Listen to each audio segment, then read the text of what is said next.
The jobs report just came out. What does that mean for you? Hi, I'm Nick. This is 10 Minutes with Nick. As always, thank you to everybody who subscribes. We're going to get right into it. Why? Because today we're talking about economics. Economics. What does it mean?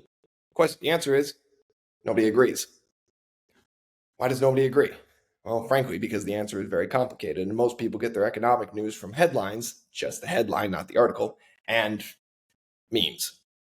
Why would you get your news from a meme? Because memes are funny. They tell jokes. Jokes are funny. We like jokes. We don't like discussions of U.S. economic policy, what capitalism is, what capitalism isn't, what socialism is in its worst form, and what socialism is in its utopian form. Now, this podcast is never going to support socialism. It's just not. However, supporting certain social policies is not socialism. It's supporting policies that support a society and are publicly funded as opposed to privately funded. Why is private funding better than public funding in certain situations? Because of the community goods problem. We're already in situations that you see how this gets battered around and it gets complicated and you try to keep track of it and it just moves everywhere. Now, I had a pretty good discussion of this going, but I don't know, something went off in the other room. Tracked it down, couldn't figure out what it was. Don't seem to be any issues. Nothing seems to be smoking. So we're just going to move on. Hopefully it wasn't anything we did. Stove's not on, so we seem to be okay. Now, I am doing this live from England. England is an interesting situation because England sort of blends capitalism and certain public social policies together into its society. It's always done that. Has the U.S. always done that? No, it hasn't. We'll point out some weaknesses there. As you can see, I'm doing this very fast because I have to fit this all into a 10-minute podcast. We'll skip over some things. We'll gloss over some definitions. This is meant to pique your interest and have you go learn more on your own. You are not going to learn everything you need to know about economics from a 10-minute podcast. Don't bother trying. Use me to pique your interest in something else. That work? We agreed on that? We shake our hands? Sweet. Okay. Let's start. Basic definition of capitalism. What is that? You work in exchange for money. You use that money to buy goods and services. End definition. That's it. That's the definition. You can work as much as you want. You can work as little as you want. It just affects the amount of money you get and the amount of goods and services that you could buy. Now, you can also be impacted by how much money you are paid. We'll get into that a little bit later. But that's the basic definition of capitalism. In a free market capitalist society, the difference is you can use some of the money. I don't recommend using all of it because you also have to eat, but you can use some of your money to invest. And that investment can be in other companies or it can be in your own company, and you can grow your own business and you can hire other people. The hiring of other people and the growing of your individual money and the amount of risk you're able to take and grow your money with that risk is what allows individuals and companies and society in general in a free market society to exist and to succeed. Because the idea is those individuals who are growing create more jobs and create more wealth in the general economy. Now, not everyone is suited to run a company. A lot of people don't have the organizational skills or, frankly, the organizational desire to run a company. Running a company is hard work. It is not easy. It is not a walk in the park. There is no such thing as like passive income, for example. This is why I have a real problem with like Instagram and Facebook wealth gurus.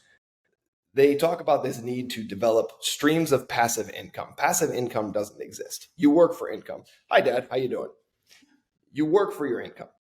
Income comes as the result of work, either your work or someone else's work. If you're going to get money off of someone else's work, what that means is you are managing that person. For example, if you have rental properties and you are not managing those rental properties, you have a property manager who manages those properties. You need to manage your property manager. Why? Because your property manager could be crap at the job and you might need to fire them because it would be a bad investment on your money. You could choose not to fire them. You just likely won't have rental properties very long. Again, this is the risk of using your money to invest and grow. if you do it right and you work at it and you do it well, it will grow as a result of your labor into it, giving you more money back in to allow you to invest more, buy more goods and services, get that Bugatti you've always been looking at. I don't know why you've been looking at a Bugatti. It seems like an absurd purchase. I see influencers on TikTok and Instagram buying Maseratis. If you have enough money to buy a Maserati, why are you buying a Maserati? First of all, there's much better cars you can get. Mustangs are way, way cooler. Like American Muscle, man. Don't go for the Italian cars. You live in Florida. Where are you going to use it? What, you're going to go drive through the jungle and you're going to go hang out with the alligators in your Maserati? I've ranted on this too long. Suffice to say, any investment of capital is at risk, but it has the benefit of potentially growing that capital a lot more. You're allowed to do that in a free market society, and because you take on that risk, you also get the benefit of that risk. Now, why do I say people get angry at this? People get angry at this because when you are investing your capital in either a stock or a business, you're looking to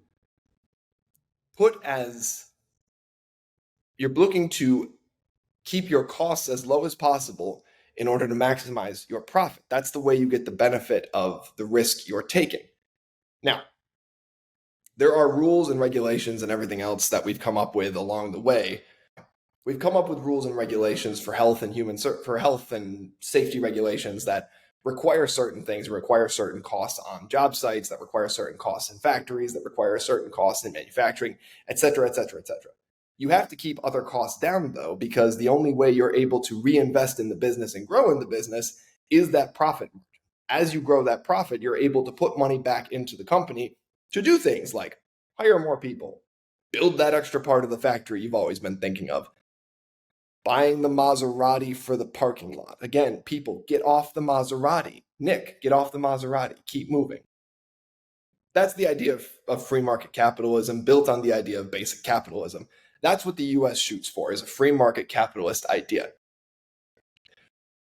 Now, in a free market, individuals are allowed to accrue as much capital as they would like, and they're allowed to do with that capital what they like, short of different things. You have to pay taxes, which is a form of a socialist policy, but taxes are so that the government can do things like exist, whether you agree or disagree with that.